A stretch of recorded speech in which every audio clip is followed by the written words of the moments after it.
अनंत विस्तार से लेकर पृथ्वी की सीमित परिधि तक हर चीज अपने केंद्र की ओर आकर्षित होती है। इस पृथ्वी पर एक ऐसा केंद्र है जो न केवल मानवता की आस्था और भावनाओं को, बल्कि उनकी आत्मा की गहराइयों को भी अपनी ओर खींचता है। महाकुंभ क्या है वह शक्ति जो हम सबको एक सूत्र में बांधती है? उत्तर है गंगा।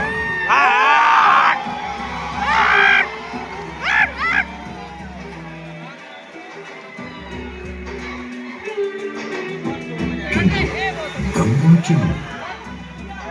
क्योंकि गंगा कोई नदी नहीं है, आस्था की अविरल तरल धारा है गंगा। विश्वासों की वाहिनी, संस्कृतियों की सरिता है गंगा। और इस स्थान पर, इस प्रयागों के राज में श्वेत रंगा गंगा का संगम होता है अपनी दो बहनों श्यामल वर्ण यमुना और अदृश्य सरस्वती से। और इस त्रिवेणी संगम के कारण ही यह जगह इतनी महत्वपूर्ण हो जाती है। गंगा के उद्गम के बारे में जो पौराणिक कथा प्रचलित है वो बड़ी ही रोचक और मनमोहक है। तो आइए क्यों ना आज हम आपको गंगा अवतरण की कहानी सुनाएं, दिखाएं। नारी का राजा बलि पर करता था दमन, पूरी पृथ्वी पर फैला था उसका ही आतंक। उसके आतंक को रोकने विष्णु ने धरा एक रूप, 52 अंगुल का बौना बनकर पहुंचे जहां था भूत।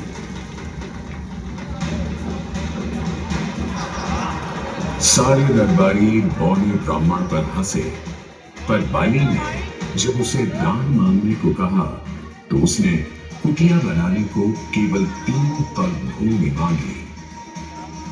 पर जब बौने ब्राह्मण ने भूमि नापनी शुरू की तो जैसे भूचाल गया,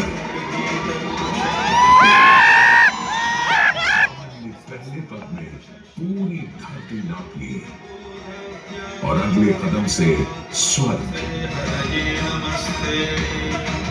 ब्रह्मा जी ने भगवान विष्णु के चरण धोकर उस जल को अपने कमंडल में भर लिया। और अब वामन अवतार ने अपना तीसरा पग बलि के सिर पर रख उसे पाताल लोक भेज मुक्ति दे दी।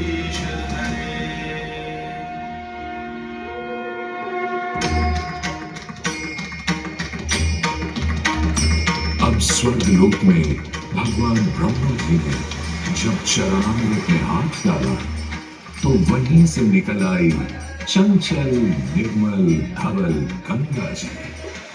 पवित्रा किंतु चंचला, आज से तू मेरी पुत्री और नाम तेरा गंगा।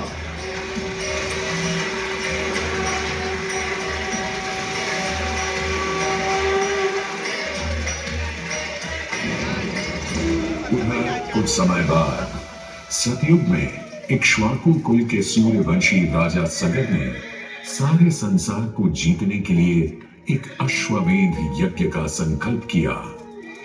सुने सुने सुने, सब सुने, यह चिन्हित पूजित धवल अश्व जहां भी जाएगा वो भूमि राजा सगर की मानी जाएगी। यदि किसी ने इस अश्व को रोका या पकड़ा तो उसे सगर के 60,000 एक पुत्रों और उनकी लक्षाधिक सेना का सामना करना पड़ेगा।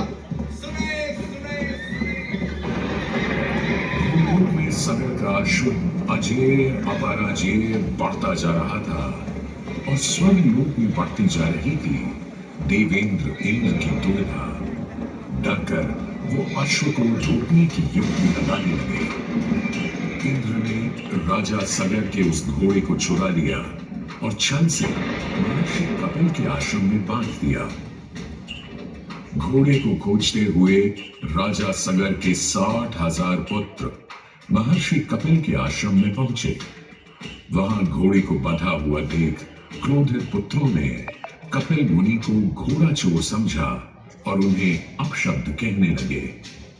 वाचाल कुमारों, यदि कपिल ऋषि ने खोली आंख तो तपस की युगाग्नि से जलकर तुम सब हो जाओगे राख।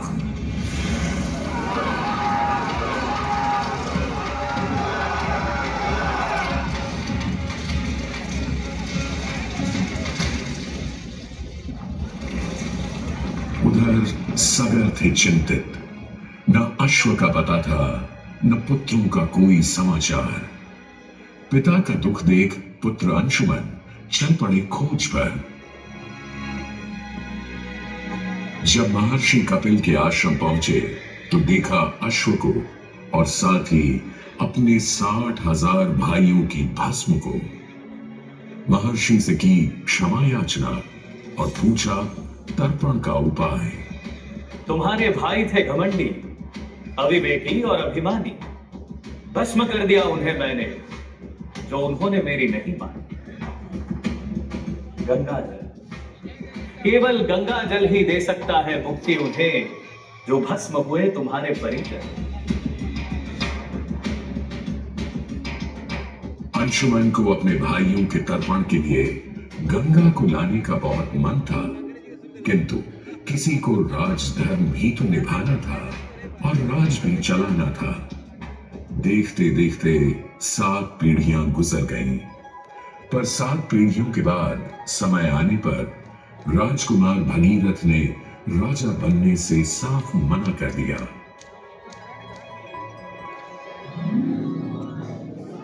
क्षमा कीजिए, क्या ये आवश्यक है कि राजा का बेटा ही राजा बने? मैं पहले तपस्या करूं और फिर ब्रह्मा से गंगा को मांग कर पृथ्वी पर ले आऊं और फिर उनके पावन पवित्र जल से अपने 60,000 पूर्वजों का तर्पण करूं।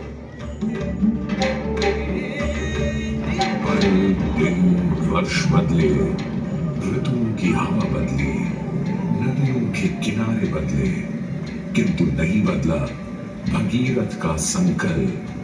गंगा उतरा।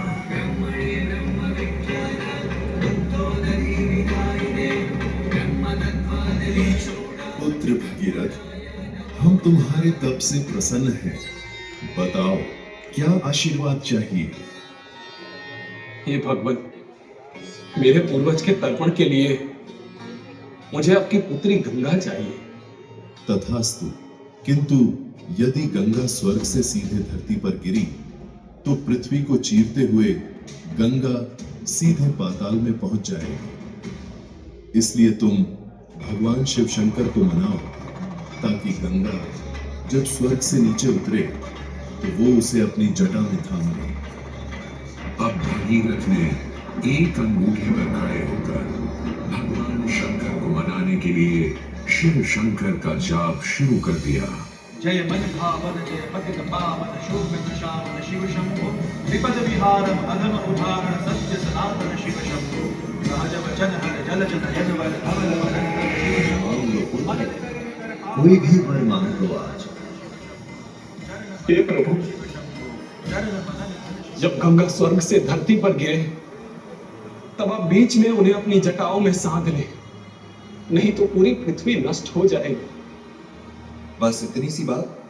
ठीक है, ब्रह्मदेव से कहो शिव तैयार है, आने दो गंगा को, आने दो। जय शिव शंकर जय करुणाकर जय जय जय कर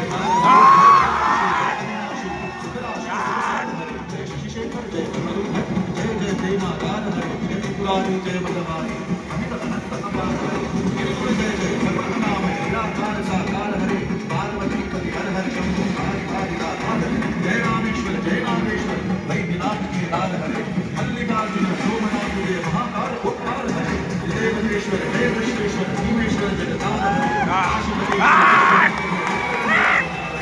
नीलकंठ जय भूतनाथ जय मृत्युंजय अमिताभ हरे जय श्री शंकर जय करुणाकर और यूं गंगा ने भगीरथ के साथ गंगा सागर जाकर सगर के पुत्रों का उद्धार किया।